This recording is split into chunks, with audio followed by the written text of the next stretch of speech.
So if you are running containers on Linux right now, Docker is probably your default tool. It has been the standard for over a decade. Millions of tutorials, millions of projects, Docker is everywhere. But in 2026, there is a real competitor that is completely free and has no background daemon and is more secure out of the box. It can replace Docker with almost zero changes to your workflow, and most developers have never even tried it.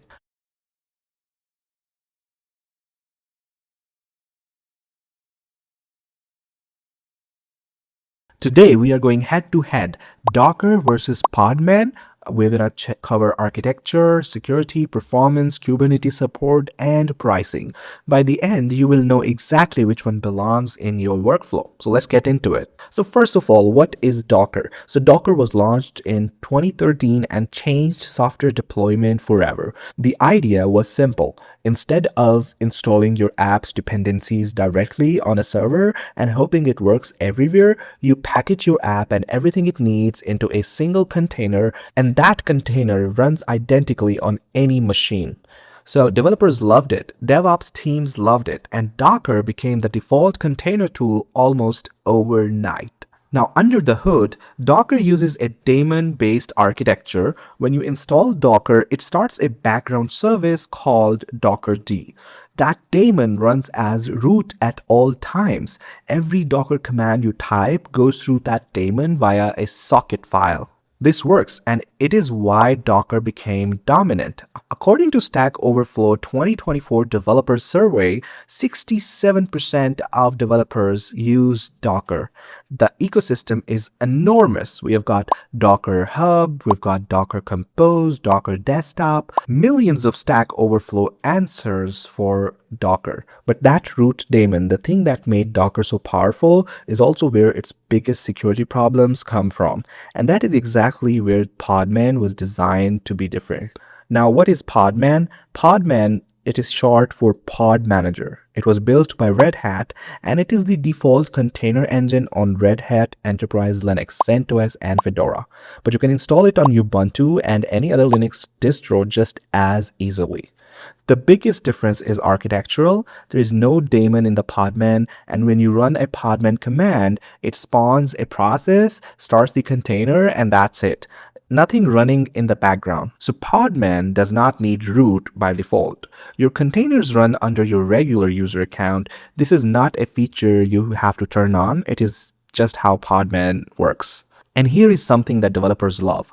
Podman commands are almost identical to Docker commands, and in most cases, you can just create this alias and your existing Docker scripts and muscle memory work exactly the same.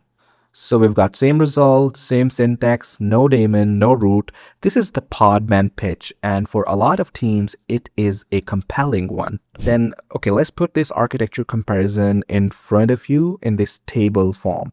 So if we talk about architecture, the Docker has daemon-based architecture, and Podman has daemonless architecture. If we talk about default privileges, then Docker has root daemon, while Podman is rootless by default. So background service, Docker is always running, but Podman, in case of Podman, is not even required. So if we talk about process model, all containers under one daemon in case of Docker, while for Podman, each container equals its own process.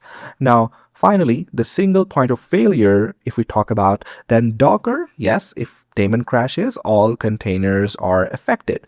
While in the case of Podman, no. All the containers are independent. So this is the daemon risk in practice. If I kill the Docker daemon, every container it manages becomes unreachable. You get this error, cannot connect to the Docker daemon. So with Podman, each container is an independent process. There is no single process controlling all of them. One container crashes does not cascade to others. For production environments, that independence matters a lot. So now let's talk about security. So security is where the comparison gets serious and where Podman has the clearest advantage. Docker's daemon runs as root. This means that if an attacker exploits a vulnerability and escapes from a container, they land with root privileges on your host machine. That is full control of the server. This is not a theoretical risk. Container escapes happen, and when they do, the damage in a Docker setup is maximized because the daemon owns everything as a root. There is also the Docker socket problem. Docker exposes this Unix socket file, and any user in the Docker group can talk to it. Security professionals will tell you membership in the Docker group is functionality equivalent to root access. Compliance audits flag this constantly. They continue to flag this. Docker does have a rootless mode, but you have to manually configure it. And by 2025, and 2026, only 8% of Docker users had enabled it. That tells you how frictionless the setup actually is.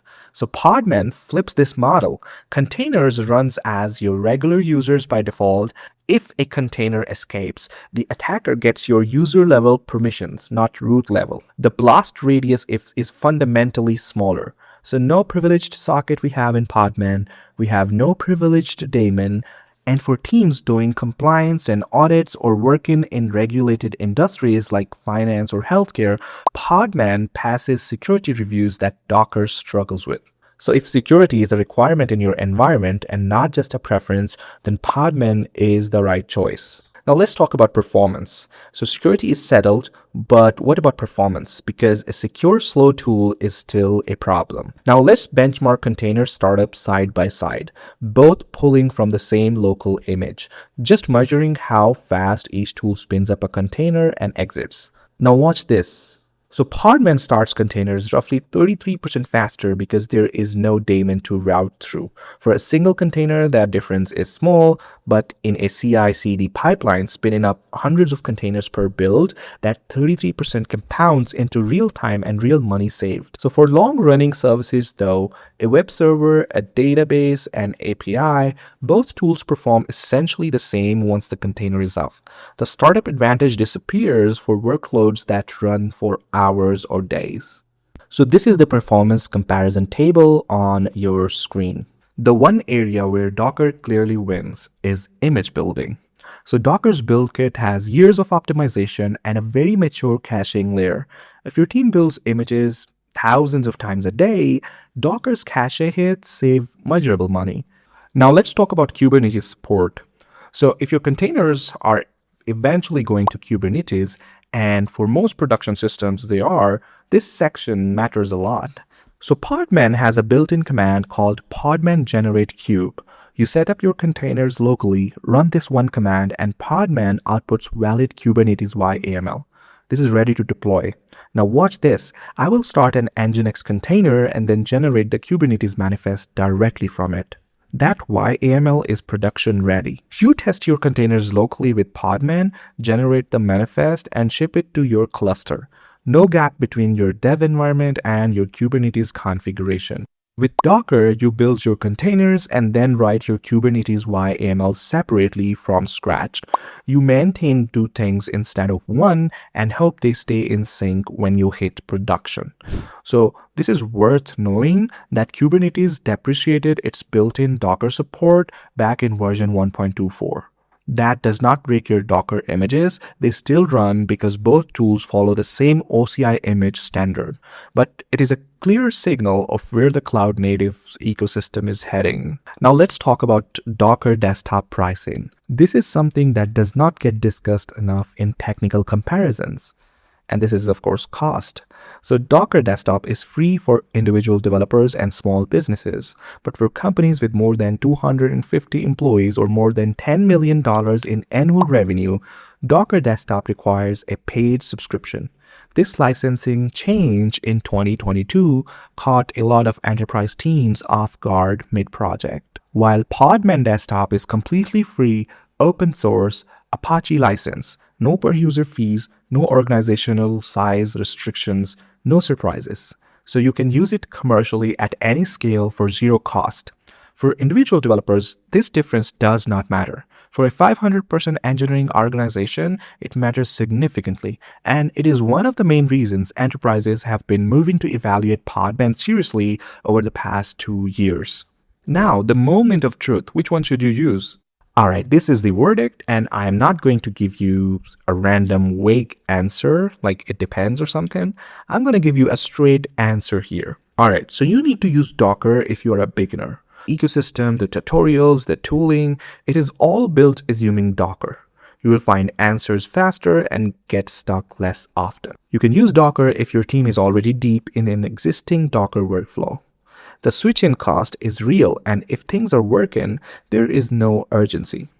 Now use Docker if you rely heavily on Docker Compose for local multi-container development. Use Docker if you need Docker Desktop's GUI features such as the extensions marketplace, the one-click Kubernetes cluster, or the built-in image scanner. Now, you can use Podman if security is a real requirement in your environment. You can also use Podman if you're building CI/CD pipelines and want faster container startups at scale. Use Podman if your containers are going to Kubernetes. You can generate your manifests directly with Podman Generate Kube.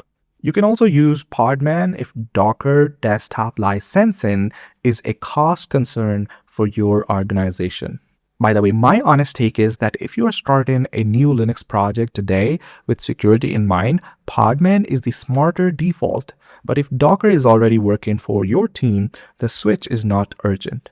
Both produce OCI compliant containers, both will be supported for years. The right choice depends on what matters most in your specific setup. So that is the full comparison, Docker versus Podman. This is everything you need to make the right call for your project. If this video saved you time, hit that like button. It genuinely helps this channel reach more Linux developers. Now, I want you to drop a comment below. Are you on Docker? Are you already running Podman? Or are you thinking about making the switch? I read every comment. And if you want to go deeper, stay tuned because we're going to offer a complete Docker course on our channel, which is coming up soon. So stay tuned.